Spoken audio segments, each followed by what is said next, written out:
And నాకు ఇంకొక highlight విషయం ఏంటంటే success is not with knowledge and skills అండి, success is with attitude. Attitude ఉన్నోడు సక్సెస్ అవుతాడు.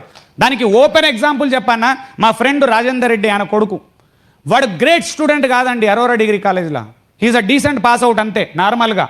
కానీ గమ్మత్తైన విషయం తెలుసా, మంచిర్యాల మొట్టమొదటి ఆడి నడిపినోడు వాడు, ఆడి కారు కొన్నాడు మొట్టమొదటి. ఒకటి ఏంటంటే వాడు యాటిట్యూడ్, పెద్ద కారు నడపాలి, పెద్ద ఖతర్నాక్ ఉండాలి, నాన్న అట్లా కాదు, యాటిట్యూడ్ వేరు స్కిల్స్ వేరు. మేమేమో టాపర్స్, ఎంసీఏ టాపర్సు, వాడు మామూలుగా పాస్ అయిపోయాడు. కానీ మేమేం ఇప్పటికీ కొనని కారు వాడు అప్పుడే కొన్నాడు, 5 ఏళ్ల కింద కొన్నాడు. అంటే యాటిట్యూడ్ ఎంత పవర్ఫుల్ అనేది అర్థమైంది నాకు ఆ రోజు. అంటే ఒక్కొక్క దగ్గర ఇట్లా ఒక్కొక్క కంటెంట్ నేర్చుకుంటూ వస్తున్నా. మీకు ప్లీజ్ రిక్వెస్ట్ సార్, మళ్ళా చెప్తున్నా, అందరు సీనియర్లు నన్ను తప్పుగా భావించొద్దు. నా మాట గట్టిగా ఉంటుంది కానీ మనసు మంచిది. ఎందుకంటే మిడిల్ క్లాస్లో ఎవరు బాగుపడ్డా ఆనందపడే వ్యక్తి నేను సార్. నేను ఏ ఒక్కరు 50,000 నుంచి 1,00,000కు ప్రమోట్ అయినారు, గ్రేట్ సార్. 1,00,000 నుంచి 2 లక్షలకు పోతున్నాము, సూపర్. 2 లక్షల నుంచి 5 లక్షలు పోతున్నాము, అల్టిమేట్. 5 లక్షల సంపాదన, 1,00,000 2 లక్షల ప్యాసివ్ ఇన్కమ్, కేక. ఇట్లాంటి ఆశలు ఆశయాలు పెట్టుకుంటే మాత్రం మీకు మళ్ళీ ఇక్కడ కూర్చున్న వాళ్ళందరికీ చెప్పగలుగుతా నేను, మిమ్మల్ని మించిన సేల్స్ వాళ్ళు లేరని కాన్ఫిడెన్స్ ఎంత అయితే ఉందో 1 ఇయర్ టైంలో మీ ఇన్కమ్ అందరూ డబల్ చేసుకునే స్కోప్ ఉంటుందండి. 3 నెలల నుంచి 1 ఇయర్ టైంలో ఇవాళ ఛాలెంజ్ పెట్టుకోండి, నా ఇన్కమ్ డబల్ చేసుకుంటా, నా ఇన్కమ్ డబల్ చేసుకుంటా, నా ఇన్కమ్ డబల్ చేసుకుంటా, నా ఇన్కమ్ డబల్ చేస్తా. ఇంకొకటి దీన్ని సెల్ఫ్ అఫర్మేషన్ అంటారు, జోక్ కాదు ఇది, చాలామందికి తెలియదు.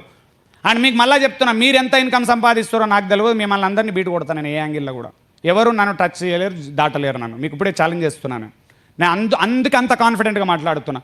మీకు ఉత్తగా చెప్పి పోయేటందుకు కాదు, మధ్యలో అక్కడిక్కడ చూసుకుంటూ నవ్వుతుంటారు కొందరు, ఆ నవ్వేటోళ్ళని పట్టించుకోకుండా, ఎందుకంటే వాడు ఏం చేయరు, వాళ్ళు ఉత్తగా నిన్ను నవ్వి ఆగం చేస్తారు. నేను మళ్ళీ చెప్తున్నా, నేను ఎంత అయితే మంట ఎక్కిస్తానో పక్క నుంచి ఇట్లా నీళ్లు పోసి పుసుకున పోతారు వాళ్ళు.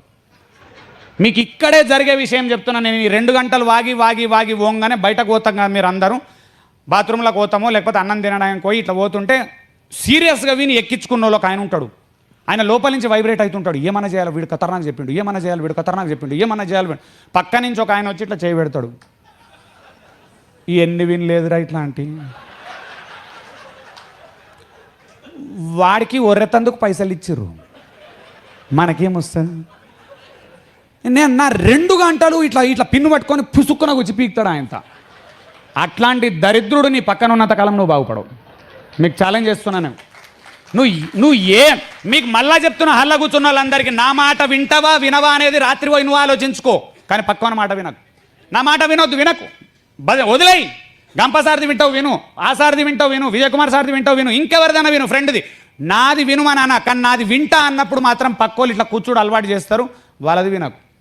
అండ్ ఎవరిది వినాలి అంటే నీకంటే సక్సెస్ఫుల్ వాళ్ళ మాట వినుండి, నీకంటే 4 పాలసీలు ఎక్కువ అమ్మేటోళ్ళ మాట వినుండి, మీ లీడర్ మాట వినుండి, మీ మేనేజర్ మాట వినుండి, హెడ్ మాట వినుండి, రీజనల్ డైరెక్టర్ మాట వినుండి. ఏ పాలసీలే అమ్మలేవాడు వాని మాట ఎందుకు వింటావు?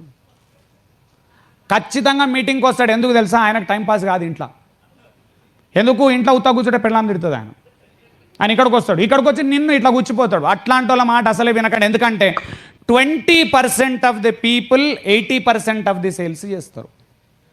అలా కూర్చొని 500 మందిలో కూడా రూల్ అదే, 20% ఆఫ్ ది పీపుల్ 80% సేల్స్ చేస్తారు, 80% ఆఫ్ ది పీపుల్ 20% సేల్స్ చేస్తారు. మరి ఆ 80% వాళ్ళు జోకులు వేస్తుంటారు, నగరాలు కొడతారు, టైంపాస్ చేస్తారు. ఇది ఎక్కడైనా కామన్ సార్ ప్రపంచంలో, ఈ ప్రపంచం మొత్తంలో ఇదే కామన్ చూసినా నేను. అండ్ వాళ్ళతో జాగ్రత్తగా ఉండాలి, ఎందుకంటే నెగిటివిటీ ఎఫెక్ట్ కొడుతుంది.